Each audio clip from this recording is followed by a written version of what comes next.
चाहेंगे आप अपने लेटर पे? देखिए, मैंने लेटर को बहुत सोच विचार करने के बाद लिखा, क्योंकि पहली बात तो जैसे इनको पता था कि मैंने जब राज्यसभा का चुनाव हुआ मैंने तभी वोट उनको दिया, तो उसी समय मुझे निकाल देते। और उसके बाद जिस तरह से मुझे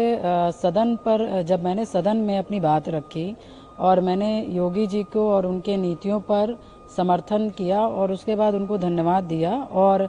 तो कहीं ना कहीं जब मैंने माफिया आतिक अहमद बोला तब उन्होंने मुझे पार्टी से निष्कासित करने का काम किया। तो कहीं ना कहीं इतने अपमानित तरीके से जब मुझे पार्टी से निकालने का, निष्कासित करने का काम किया जाएगा, और क्योंकि एक चीज मैं बताना चाहूंगी, जब से मुझे पार्टी से निष्कासित किया गया है तो आप देख रहे होंगे कि जो समाजवादी के लोग हैं और जो खास करके जो प्रयागराज में जो अतीक के लोग हैं, जो अतीक को मानने वाले लोग हैं, जो उन पे भरोसा रखने वाले लोग हैं, कहीं ना कहीं इस निष्कासन के बाद उनको बहुत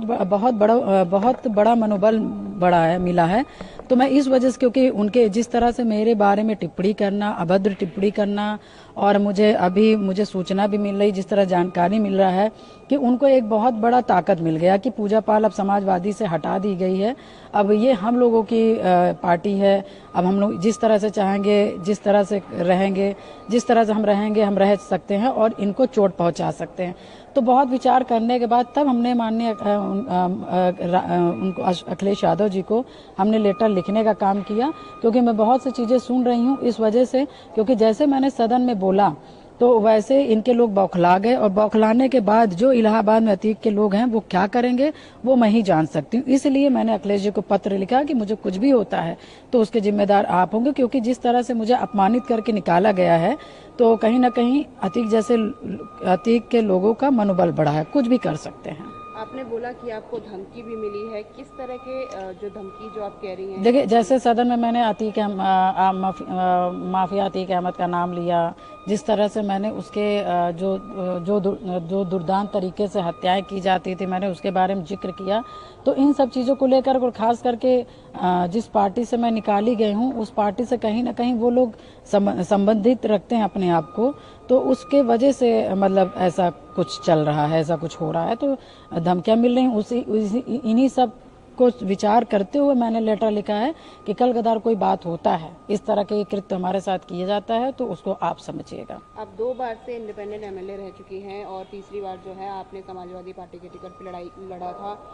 अब आपने जब पार्टी से एक्सपेल कर दिया गया है आपको, आपने क्या सोचा है आने वाले टाइम पे? जैसे कि आपने बोला कि आपने योगी आदित्यनाथ की नीतियों को समर्थन दिया, तो क्या आपको कोई प्लान बिल्कुल, बनता है देखिए, बीजेपी ये में आने आज का? से नहीं, ये आज से नहीं है, ये जब मेरे पति की हत्या हुई थी तभी से मैंने संकल्प ले लिया था कि जितना हो सकता है मैं माफियाओं के खिलाफ लड़ूंगी, और मैं उसी पार्टी को सहयोग करूंगी, अपना समर्थन करूंगी, अपने समाज का समर्थन दिलवाऊंगी जो माफियाओं को, जो अपराधियों को